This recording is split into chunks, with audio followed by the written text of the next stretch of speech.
What's going on, all my gamers, all my Wuthering Waves gamers? So, with the release of 2.0, we have a new story that we get to review. You know, I haven't really done a big major story review in a while because there hasn't really been one, you know.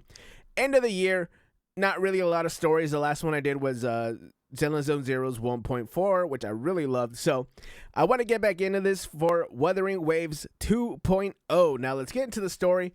I'm going to go through the parts that I really like, but I'm going to go in through different sections instead of just straight up pros and cons. We're going to talk about the different sections. And so the first one I want to talk about is the characters. And here, I want to talk about the first characters that you do meet. And the first one is Brant. Chat, I can't lie. I love Brant. Brant, honestly, is a character that I want to embody. You know, he's such a showman. He's always alive when he's on screen. He's like what we would want Child to be in Genshin Impact. I don't know.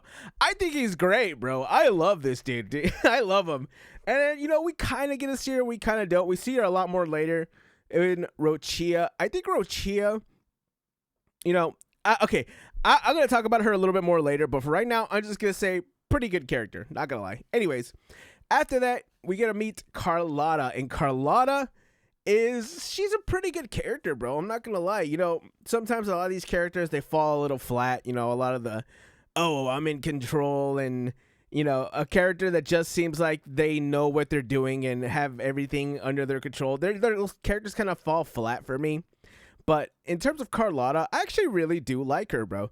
You know, any problems that I do have with Carlotta doesn't have to do with her. It has to do with the story, which we'll get into later. But man, oh man, the next character I want to talk about is Zanny. We have an entire date with Zanny, and oh my god, mommy, please. This is the one character I want to wail for.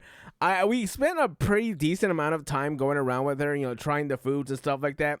It was really sad for me when we didn't, you know, when we had to leave her, had to progress the story, but we had a really, really long time with Zanny, which is why I think we had a pretty good, I think I had a pretty good emotional connection to this character, so I really, really like her. And she's mommy as bro. I don't know what to tell you.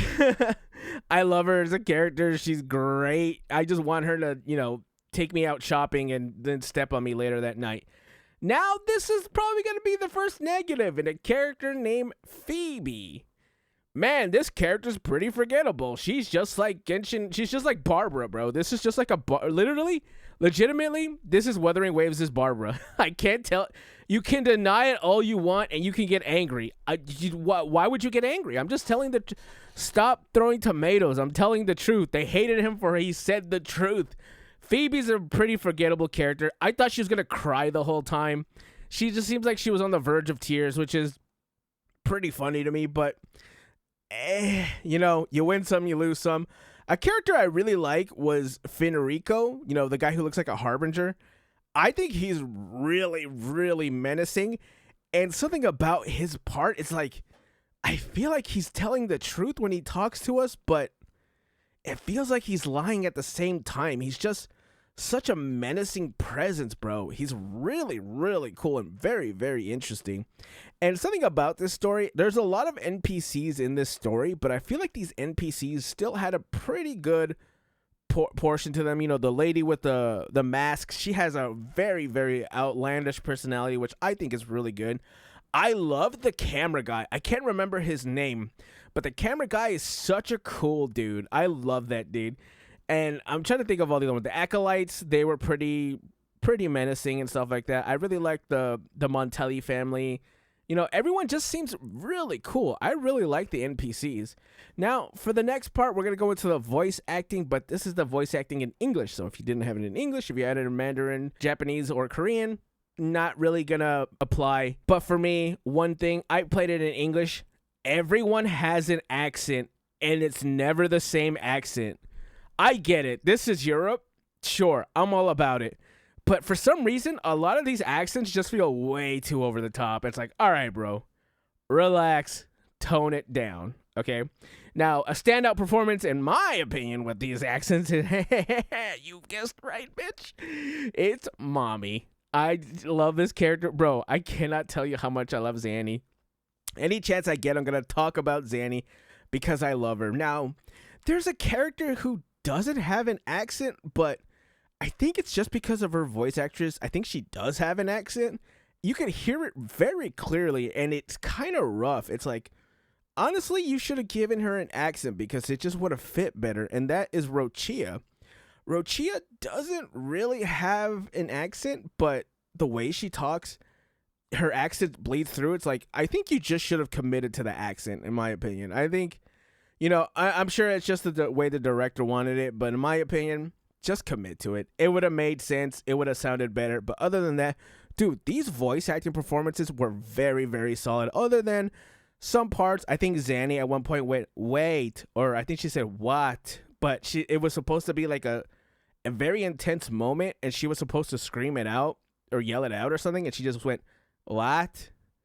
It just took me out so hard. It was really, really funny, but, there's also one of the acolytes who he is like yelling back at you, but his voice actor isn't yelling. He's just more of it just seems weird. There's some parts where the voice acting is just a little weird, but it is not hard enough for me to dock points off of it, if that makes sense. I think it was great. I think this voice performance are really good. These voice performances were not in 1.0. I'll tell you that much. These are some solid performances.